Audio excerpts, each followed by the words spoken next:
This breaking news from Vox: after Trump supporters surrounded Biden bus in Texas, the FBI opens an investigation.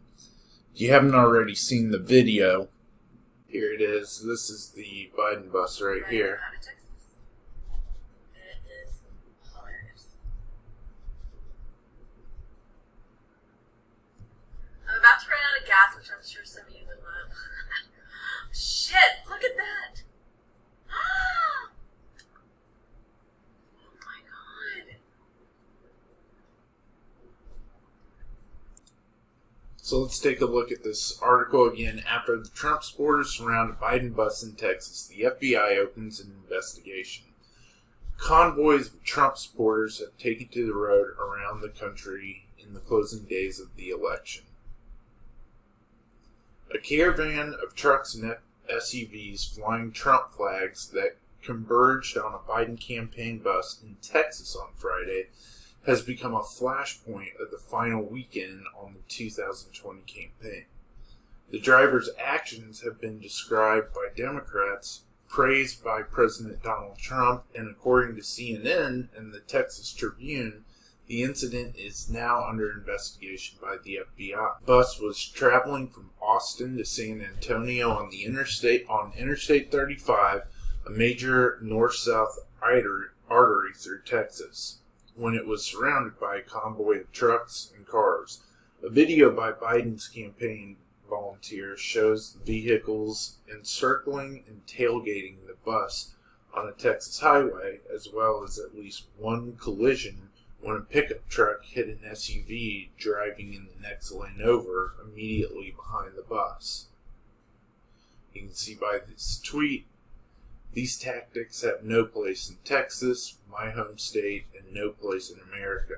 This is from Dr. Eric Cervini. Please vote. Please volunteer this weekend. The future of our democracy is at stake. The article goes on.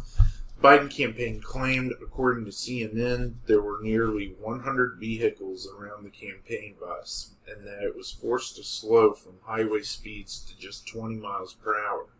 Staffers called 911 during the incident, and Texas Democrats subsequently canceled 3 events scheduled for later in the day because of safety concerns. Pro-Trump protesters have escalated well beyond safe limits. Texas State Representative Cheryl Cole, a Democrat running for re-election, tweeted. The article continues. The Biden campaign has paid increasing attention to Texas in the closing days of the presidential race, as polls show a close contest in the historically red state, which Trump won by 9 points in 2016. According to the 538 polling average for Texas, Trump leads Biden by only 1.5 percentage points, and Democratic Vice Presidential nominee Kamala Harris traveled to the state Friday. Her campaign swing through the state was separate from the bus tour in the video, according to the Texas Tribune, in order to energize the Democratic base and sway undecided voters there. Well, it sounds like the convoy got what they wanted, and the Biden campaign canceled 3 different events. That's exactly what they wanted. Trump vehicle convoys, along with their close relative Trump boat parades, have become a recurring feature in the 2020 presidential race, with Trump train events taking to the road on Sunday in Manatee County, Florida, Washington, D.C., Houston, and Louisville, Kentucky, among other locations.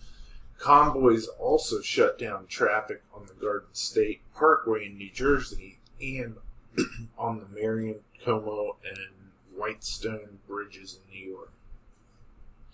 Got another tweet from Alexandria Ocasio-Cortez. I took the thog's neck. Heard there was a pile-up of chumps on the Whitestone. Sounds like something one of her staffers could have done a little bit better. But the conflict with Biden bus Texas was an escalation of these tactics, one that comes amid rising concern about violence around the election. and as Trump himself continues to cast doubt on the results. Saturday, Trump approvingly tweeted a video of the incident with the caption, "I love Texas," a move that is likely to assuage widespread fear about violence surrounding the 2020 election. According to a U.S. Today Suffolk University poll taken from October 23rd to October 27th, fully 75% likely voters are somewhat or very concerned about the possibility of violence on or after Election Day. And Trump himself has a long history of glorifying and inciting violence. As Vox Fabioli Senius wrote recently, Trump has repeatedly proven that he has no interest in promoting peace. His Saturday tweet is just the latest example. That is the entirety of the Vox article. I'll link to it below in the description. Again, it's titled, "After Trump Supporters Surround a Biden Bus in Texas, the FBI Opens an Investigation." It's going to be very interesting to see how November 2nd turns out.